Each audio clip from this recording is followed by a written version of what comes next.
Yo, what is up, everyone, and welcome back to another YouTube video with your host, Kenkukun. And today we got another Destiny 2 Raid Guide for Dummies video, King's Fall Edition. We are at the Daughters Encounter, Sisters Encounter, Witches Encounter, whatever you want to call it these days. Now, let me start off by saying there are 4 plates in this room, right?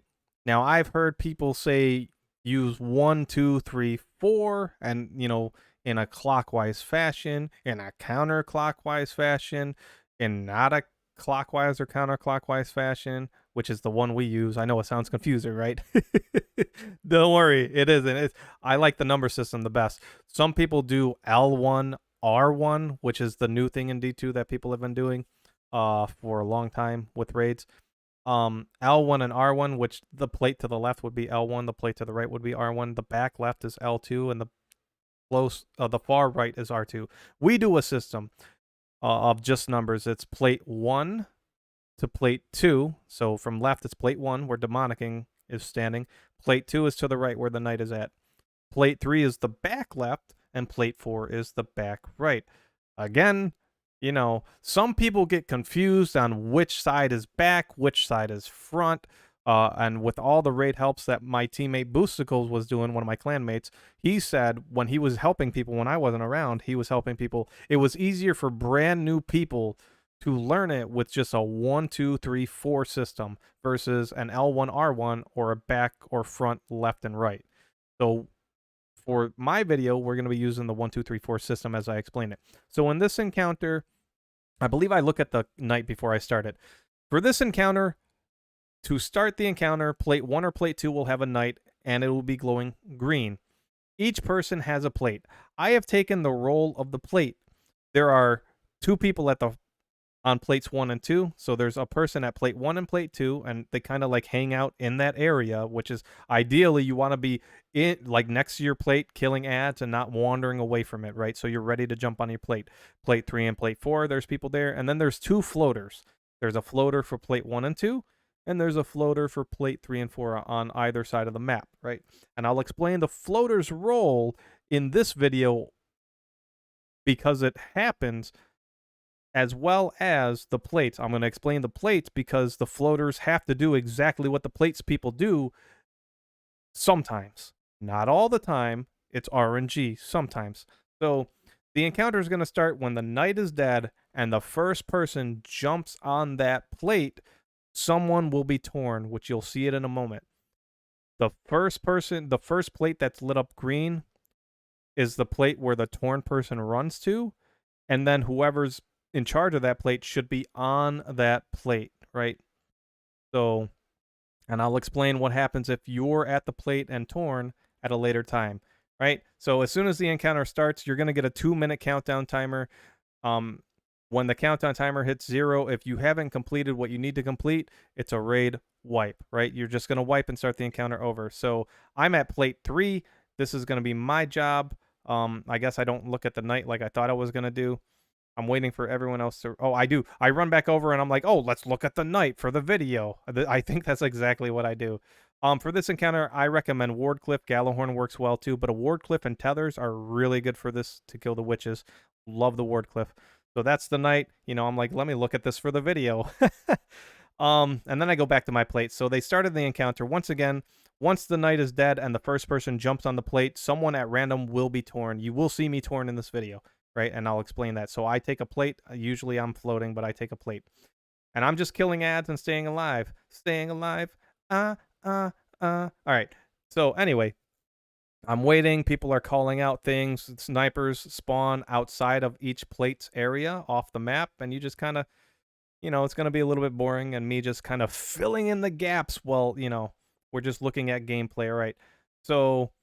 and you'll see what's happening. So right now it starts at plate 4. So plate 4, he's gonna kill the knight. He's gonna jump on the plate. Someone got torn, and someone's gonna go to that plate. So what they're gonna do, they go on that plate and they look above the other plates, and there's gonna be a relic floating above those other plates.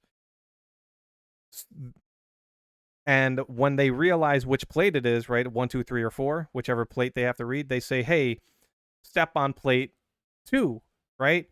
And now platforms will spawn in the air, which you will see, and the person that's torn, that's taken, will jump across these platforms to the orb. Now, the first two people that do it, all they have to do is run by the orb, walk by it, and get off the platforms, right? The third person has to actually interact with it. So now the knight is spawned at my plate. I'm gonna get up there and fusion him if I can learn how to jump. I fusion him. Boom, I get on my plate. And now you can see the relic. Perfect timing. Here's the relic. It's at plate 4. So I say, plate 4, get on your plate. You know, plate 4, get on, right? If I know the person's name, I'll also say, hey, the person's name to get on the plate. However, Gato is plate 4, but he is also torn. What do I do if I'm in charge of a plate, Ken, but I'm torn? The floater for your side now takes over your role. So once again, even if you're a floater, you still need to learn these mechanics. Back in D1s, we would have, if someone was not comfortable running as a torn person, or it was too much of a struggle, because this raid was much harder in D1 than it is in D2. We would just tell them to jump off the map. It'll tear someone else, and we'll let them run through, right? So if you have someone that is absolutely horrible at running, or they're too young to understand the mechanics, right? And they get torn, tell them just jump off the map. It'll immediately tear someone else, and we'll have them run. But that could complicate things, because now what if Boosticles, the floater, gets torn now, and now another person has to come take over? So everyone learning the mechanics and running it is much more smoother. The experience is much more richer for those that are running the raid. This is one of my favorite raids of all time, next to the Vowed Disciple. I've been running this raid non-stop every day almost, because I didn't know how much I enjoyed it from D1. Now, I just wish it wasn't as easy as it is in D1, in D2 as it is in D1. So now he's going to run across the platforms. He's going to get the buff. I think this is the third runner. And then we're going to go to DPS. Now, to do DPS, that witch is shooting at him. If you're the third person, you have to interact with the orb in the sky, the relic. You grab the relic or the brand claimer, whatever it's called. You grab the orb with your interact button. On PlayStation, it's square. Press and hold square. Grab it. You jump to the witch that is shooting you if there are two alive. And if there's one, you just go to the witch.